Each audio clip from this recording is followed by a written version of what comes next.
你对马斯克商业帝国的所有认知从根上就错了。SpaceX 的王炸从来不是火箭 ，AI 的下一个赢家根本不是 GPU 被你当成投机骗局的稳定币，正在成为美元霸权的数字延伸。今天我拆透木头姐最新访谈里的4个核心真相，带你看到这些热闹背后真正决定未来2年财富流向的底层逻辑。今天这个视频，我会带你拆透木头姐最新访谈里提到的4个核心真相。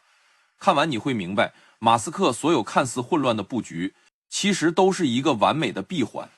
SpaceX 真正的王炸根本不是火箭，而是一个能颠覆整个算力行业的东西。所有人都在抢 GPU， 但下一个 AI 时代的赢家其实是 CPU 还有稳定币。它根本不是什么投机工具，而是美元霸权在数字时代的延伸。更重要的是，我会告诉你怎么从这些底层逻辑里找到属于你的投资机会，避免被市场上的噪音带偏，少踩那些90%的散户都会踩的坑。很多博主只会带你看热闹，告诉你今天哪个板块涨了，明天哪个公司出了利好。但我今天不玩虚的，我会带你看到这些热闹背后真正驱动市场的底层力量。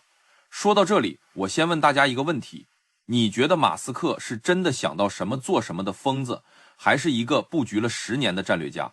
可以把你的想法打在评论区，我会认真看每一条留言，遇到有代表性的观点，后面我会专门做一期视频展开讲。如果你也想把这些问题彻底想明白，先点个赞收藏一下，不然后面讲到关键地方你可能真找不回来了。很多人看马斯克就觉得他是个什么都想插一脚的人，一会儿造车，一会儿造火箭，一会儿挖隧道，一会儿搞脑机接口，感觉精力根本不够用。甚至有人说他就是个营销大师，靠讲故事炒股价。每次他宣布一个新的项目，都会有一堆人跳出来说他又在画饼了，又在割韭菜了。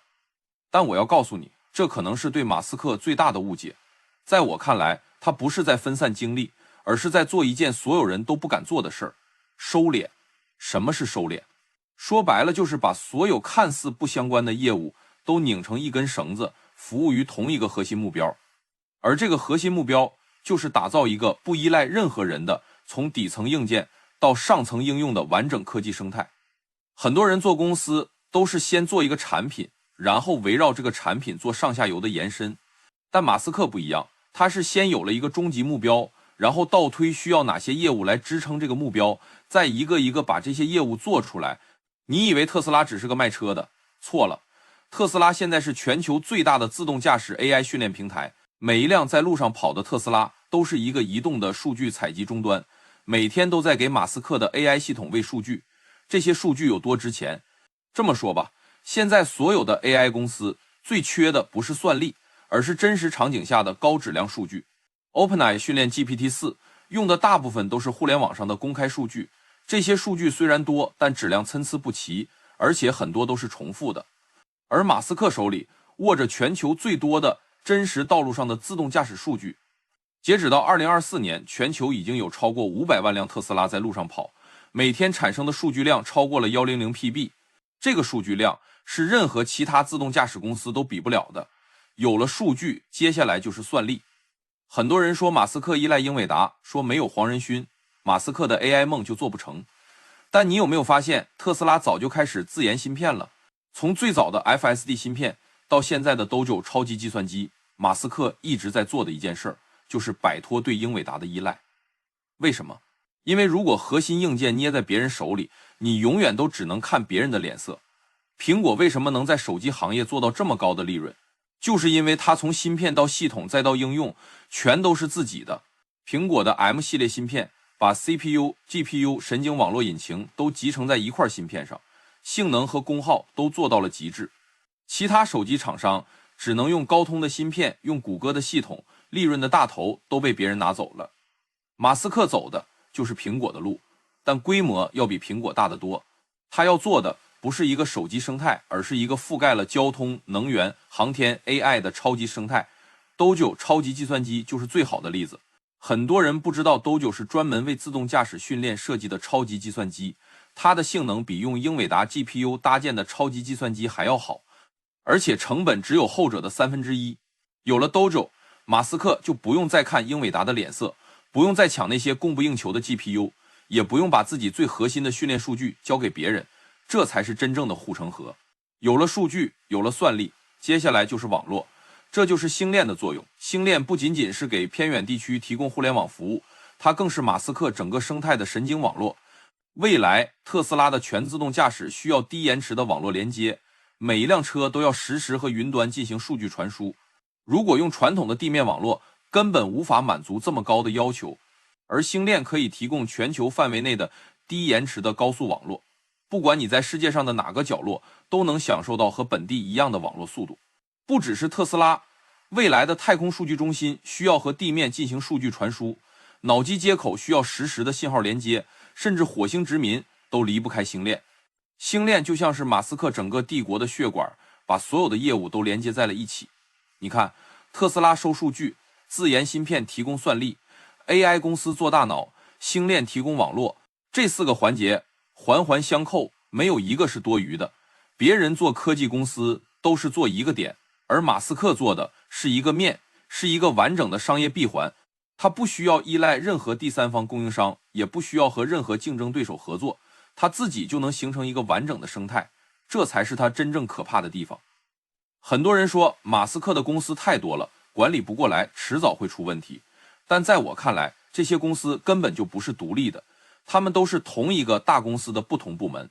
特斯拉是数据部门， SpaceX 是航天和网络部门， Neuralink 是脑机接口部门， Sebring Company 是地下交通部门，所有的部门都在为同一个核心目标服务。这种垂直集成的模式一旦跑通，将会爆发出惊人的能量。但这还不是最厉害的，马斯克手里还有一张牌，一旦打出来，整个算力行业的格局都会被彻底颠覆。这张牌就是 SpaceX 的太空数据中心。很多人觉得 SpaceX 就是个发火箭的，最多再加上个星链，甚至很多人等着 SpaceX Apple 就是想炒一波火箭和星链的概念。他们觉得 SpaceX 的价值就是能把卫星送上天，能给全球提供互联网服务。但我要告诉你， SpaceX 真正的王炸根本不是火箭，也不是星链，而是太空数据中心，或者说轨道数据中心。你可能会问，数据中心建在地上好好的，为什么要搬到天上去？这不是没事找事吗？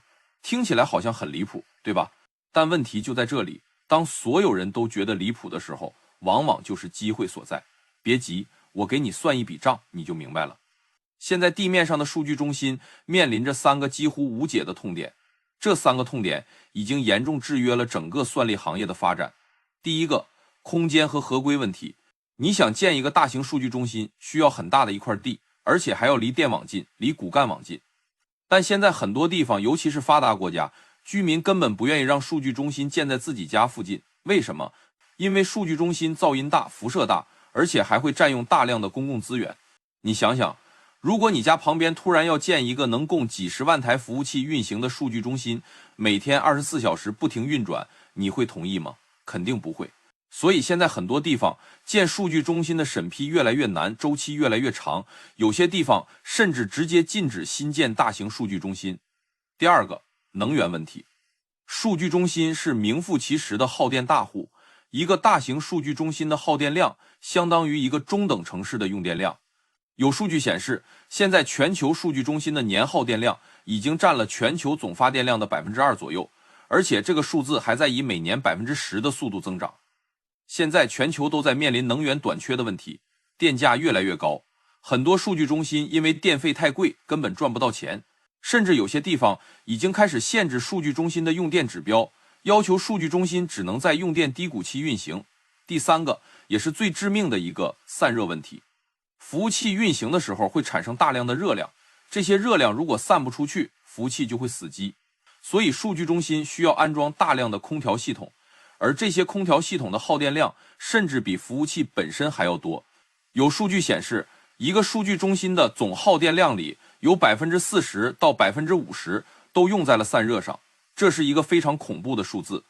也就是说，你花1块钱的电费，只有5毛钱是用在了服务器上，另外5毛钱都用来给服务器降温了。而且随着 AI 的发展，服务器的算力越来越强，发热量也越来越大，散热的成本只会越来越高，你知道吗？现在一个大型数据中心的散热成本已经超过了服务器本身的折旧成本。很多数据中心老板每天一睁眼想的第一件事就是怎么给服务器降温，怎么省电费。那太空呢？太空完美解决了这3个问题，而且是从根本上解决。首先，太空没有邻居，你想在轨道上建多少个数据中心就建多少个，根本不会有人抗议，也不需要任何审批。你不需要买地，不需要和政府打交道，也不用担心拆迁的问题。只要你能把服务器送上天，它就是你的。其次，太空有无限的太阳能，在近地轨道上，太阳能电池板可以24小时不间断地接收阳光，发电量是地面的好几倍，而且完全免费。你不需要交电费，也不用担心电网停电，更不用担心能源短缺的问题。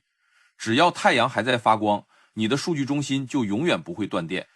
最后，太空是真空环境，温度极低，散热根本不是问题。你不需要装任何空调系统，服务器产生的热量直接通过热辐射就能散到太空中去。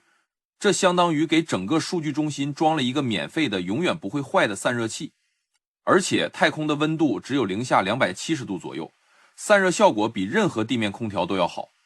你想想，一个不需要买地、不需要交电费、不需要装空调的数据中心，它的运营成本会比地面数据中心低多少？保守估计至少低70%。而且太空数据中心还可以通过星链网络直接向全球任何地方提供低延迟的算力服务。很多人担心太空离地面远，延迟会高，但实际上近地轨道的高度只有几百公里，光的传播速度是每秒30万公里，所以延迟只有几毫秒，比很多地面数据中心之间的延迟还要低。这意味着未来不管你在世界上的哪个角落，都能享受到和本地数据中心一样快的算力。而且太空数据中心还可以根据需求随时移动到任何地方。比如某个地区突然需要大量的算力，你只需要把太空数据中心移动到这个地区的上空，就能马上提供服务。这是地面数据中心根本做不到的。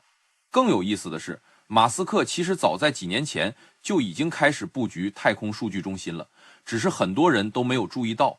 SpaceX 已经向美国联邦通信委员会提交了申请，计划在轨道上部署数千个搭载了服务器的卫星，这些卫星就是未来的太空数据中心节点。一旦这个计划落地， SpaceX 将会成为全球最大的算力提供商，没有之一。现在市场给 SpaceX 的估值大概是1800亿美元左右，但这个估值大部分还是算在火箭发射和星链业务上。如果太空数据中心真的落地并且开始商业化运营，那 SpaceX 的估值可能会直接突破1万亿美元，甚至更高，因为它颠覆的是整个1万亿美元级别的算力基础设施市场。到那个时候，亚马逊、微软、谷歌这些云服务巨头都会变成 SpaceX 的竞争对手，而且很可能会被 SpaceX 远远甩在后面。说到算力，就不得不提现在所有人都在疯抢的 GPU。现在只要一提到 AI， 所有人的第一反应就是 GPU。英伟达的股价涨了多少？黄仁勋又赚了多少钱？哪里又有新的 GPU 到货了？好像只要买了 GPU 就能抓住 AI 的风口一样。甚至有人说，现在的 AI 战争就是 GPU 的战争，谁有更多的 GPU 谁就能赢。但我要告诉你，这是一个非常大的误区。AI 分为2个环节，一个是训练，一个是推理。训练就是把大量的数据喂给模型，让模型学会各种技能，而推理就是让训练好的模型去解决实际的问题，比如 ChatGPT 回答你的问题，自动驾驶识别路上的行人， AI 生成图片和视频。很多人只看到了训练环节对 GPU 的巨大需求，却忽略了推理环节，但实际上推理才是 AI 真正能赚钱的环节。训练是一次性的投入，一个模型训练好之后就不需要再投入大量的算力去训练了。而推理是持续性的收入，一个模型训练好之后会被无数次的调用，每一次调用都需要算力支持。而且随着 AI 的普及，推理的需求会呈指数级增长。举个例子， OpenAI 训练 GPT-4 大概花了1亿美元左右，但现在 OpenAI 每天通过 GPT-4 获得的收入就超过了1000万美元，这些收入几乎全部来自于推理环节。也就是说，训练花的钱只是一次性的成本，而推理带来的收入是源源不断的。那推理环节最依赖的是什么呢？不是 GPU， 而是 CPU。 你可能会说，那英伟达也在做推理芯片啊，为什么 CPU 还能逆袭？别急，我给你讲清楚这里面的区别。训练需要的是大规模的并行计算， GPU 在这方面确实有优势，因为 GPU 有几千个甚至上万个核心，可以同时处理大量的相同任务。但推理需要的是低延迟、高并发、灵活的计算能力，而 CPU 在这方面天生就比 GPU 强。为什么？因为推理任务不是完全相同的，每个用户的请求都是不一样的，有的需要生成文字，有的需要生成图片，有的需要进行语音识别。这些任务需要不同的计算资源，而且需要快速响应。GPU 的核心虽然多，但它的核心是为了并行计算设计的，灵活性很差。而 CPU 的核心虽然少，但它的通用性很强，能处理各种不同的任务，而且响应速度很快。再举个例子，你用 ChatGPT 的时候，希望它能马上回答你的问题，而不是等个十几秒。这就需要服务器能快速处理你的请求，并且同时处理成千上万的请求。这种场景下， CPU 的效率要比 GPU 高得多，而且 CPU 的成本也比 GPU 低得多。一块高端的 GPU 价格要好几万美元，而一块高端的 CPU 价格只有几千美元。对于企业来说，用 CPU 做推理成本要低得多，这不是我瞎说的。AMD 最新的财报显示，他们的数据中心 CPU 业务营收同比增长了超过100%，远远超过了 GPU 业务的增长。而且现在行业里已经形成了一个共识，未来 AI 服务器里 CPU 和 GPU 的配比会从现在的1:8逐渐变成1:1，也就是说，未来每买一块 GPU 就需要买一块 CPU， 这个市场规模有多大，你自己算一算。现在全球 AI 服务器的出货量每年都在以超过50%的速度增长。如果 CPU 和 GPU 的配比变成1:1，那 CPU 的市场规模将会和 GPU 一样大。而现在 CPU 的估值只有 GPU 的1/10，这就是明显的价值洼地。我不是说 GPU 不重要， GPU 在训练环节依然是不可替代的，但现在市场已经把 GPU 的预期炒得太高了，英伟达的市盈率已经超过了100倍，市场已经把未来10年的增长都算进去了，而 CPU 的价值却被严重低估了。所有人都在往 GPU 这条船上挤，却没有人注意到旁边还有一条更大的船正在慢慢起航，这就是反共识的机会。很多人投资总是喜欢追热点，喜欢买所有人都在买的东西，但真正能赚大钱的往往是那些别人还没有注意到的机会。当所有人都在抢 GPU 的时候，你应该多看看 CPU， 看看那些被忽略的但真正能产生价值的东西。讲完了算力，我们再来讲一个更宏观也更容易被误解的东西——稳定币。很多人一提到稳定币就觉得是加密货币的一种，是用来炒币的，是投机工具，甚至是骗局。还有很多人觉得美国政府一直在打压加密货币，就是想把它消灭掉。每次美国监管部门出台一个关于加密货币的政策，都会有一堆人跳出来说加密货币要完了，美国要把它掐死了。但我要告诉你，这两个观点全都是错的。稳定币根本不是什么投机工具，它是区块链上的美元。而美国政府根本不想消灭稳定币，他们想做的是把稳定币变成美元霸权在数字时代的延伸。很多人都没有意识到，稳定币的出现其实是自布雷顿森林体系崩溃以来，全球金融体系最大的一次变革。什么是稳定币？说白了就是和美元1:1挂钩的数字货币。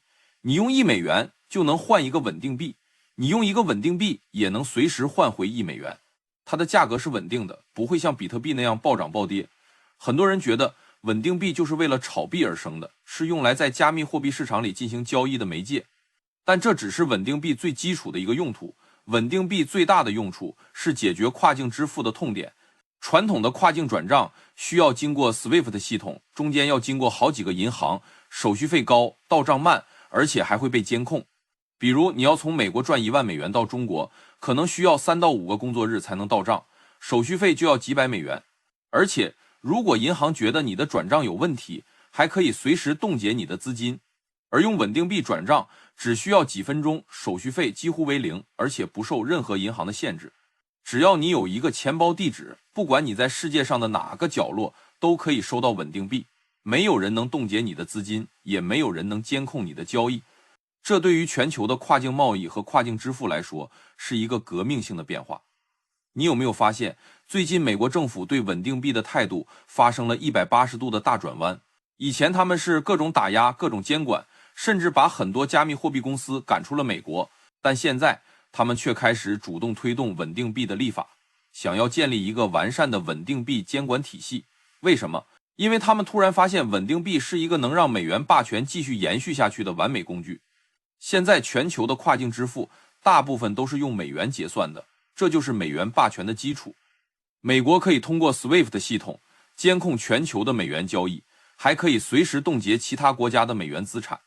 但随着其他国家的崛起，越来越多的国家开始尝试去美元化，用本国货币进行结算，这对美元霸权来说是一个巨大的威胁。而稳定币的出现给了美国一个机会，如果全球的跨境支付都用美元稳定币来结算，那美元霸权不仅不会被削弱，反而会变得更加强大。因为稳定币是基于区块链的，不受任何国家的银行系统限制，任何人在任何地方都可以使用美元稳定币进行交易。这相当于把美元送到了世界上每一个有互联网的角落。以前你要使用美元，必须要有一个美国的银行账户，或者通过银行进行兑换。但现在你只需要有一个手机就能拥有美元稳定币，就能进行全球范围内的支付和转账。这对于那些本币不稳定、通货膨胀严重的国家的人来说，是一个巨大的吸引力。他们可以把自己的财富换成稳定币，避免本币贬值的风险。所以你看，美国政府监管稳定币不是为了消灭它，而是为了控制它。他们要确保所有的稳定币都是由美国公司发行的，都是和美元挂钩的，都是受美国法律监管的。这样一来，稳定币就变成了美元的另一种形式，变成了美国输出金融影响力的新工具。现在稳定币的市场规模已经超过了1500亿美元，每天的交易量超过了1万亿美元。而且越来越多的机构开始接受稳定币，比如 PayPal 已经推出了自己的稳定币，摩根大通也在使用稳定币进行跨境结算。未来稳定币的市场规模可能会突破10万亿美元，成为全球金融体系的重要组成部分。很多人觉得加密货币是对美元霸权的挑战，但实际上稳定币已经变成了美元霸权的一部分。美国政府正在利用稳定币把美元的影响力扩展到传统金融体系覆盖不到的地方，这才是稳定币真正的本质。讲完了这4个真相，你可能会觉得这些东西都太宏观了，离自己太远了，不知道该怎么落地。别急，我给你5条非常务实的建议，帮你把这些认知变成实实在在的投资机会。第1条，看懂趋势再动手，不要看到别人买什么你就买什么，不要被市场上的噪音带偏。你要先搞清楚这个行业的底层逻辑是什么，未来的发展方向是什么。比如 AI， 不要只盯着 GPU， 也要看看 CPU， 看看算力基础设施，看看应用层的机会。不要等到所有人都知道这个机会的时候再冲进去，那个时候往往已经是高点了。第2条，分散风险买赛道，不要把所有的钱都投在一个公司或者一个产品上，即使你再看好一个公司，也不要把全部身家都压上去。你可以买整个赛道的 ETF， 或者投几个赛道里的龙头公司，这样即使某个公司出了问题，你也不会亏得太惨。投资最重要的不是赚多少钱，而是活下来。第3条，绝不加杠杆，不用急用钱投资。投资是一个长期的过程，不是一夜暴富的捷径。加杠杆会让你的风险无限放大，一旦市场出现波动，你可能会血本无归。用急用钱投资会让你心态失衡，做出错误的决策。你只能用你亏得起的钱去投资，这样即使亏了，也不会影响你的正常生活。第4条，区分投资与投机。投资是看公司的长期价值，看它的基本面，看它的盈利能力。投机是看价格的短期波动，想低买高卖赚差价。短期的投机可能会让你赚点小钱，但长期来看，90%的投机者都会亏钱。不要把投机当成投资，也不要把运气当成实力。第5条，也是最重要的一条，提升认知是最大的投资。你永远赚不到超出你认知的钱，即使你靠运气赚到了，最后也会靠实力亏回去。所以多花点时间学习，多花点时间思考，提升自己的认知水平，这才是最靠谱的投资。不要总想着走捷径，这个世界上没有任何捷径是不需要付出代价的。其实现在很多人都在说，现在的科技市场就像1999年的互联网泡沫一样，到处都是炒作，到处都是泡沫。但我不这么认为。1999年的时候，互联网还只是一个概念，大部分公司都没有盈利模式，只是靠讲故事炒股价。很多公司甚至连一个像样的产品都没有，只要名字里带个 com， 股价就能涨上天。但现在不一样了 ，AI 已经开始落地，已经开始产生实实在在的收入。SpaceX 的火箭已经在常态化发射，星链已经有了几百万用户，稳定币已经有了上万亿美元的市值，每天的交易量超过了几千亿美元。这不是泡沫，这是一场新的技术革命，一场堪比工业革命的技术革命。而这场革命正在重构整个世界的基础设施，从算力基础设施到网络基础设施，再到金融基础设施。谁能看懂这些底层的变化，谁就能在这场革命中抓住属于自己的机会。很多人总是在问，未来2年最赚钱的机会在哪里？其实机会就在这里，它不在那些每天上热搜的热点里，也不在那些博主喊单的股票里，而在这些底层的正在发生的变化里。你需要做的就是把噪音关小，把底牌翻开，看到这些变化背后的逻辑。如果你也受不了市场每天的大喇叭，不想被那些噪音带偏，想看到真正重要的变量，想学会用机构的视角看问题，那就订阅我的频道。后面我会继续拆这种看起来简单，其实水很深的话题，帮你过滤掉那些没用的信息，看到市场最真实的样子。最后提醒大家，本视频内容仅供信息分享和个人观点讨论，不构成任何专业的投资建议。所有的投资决策都需要你结合自己的实际情况，理性判断。如果有任何疑问，建议咨询专业的投资顾问。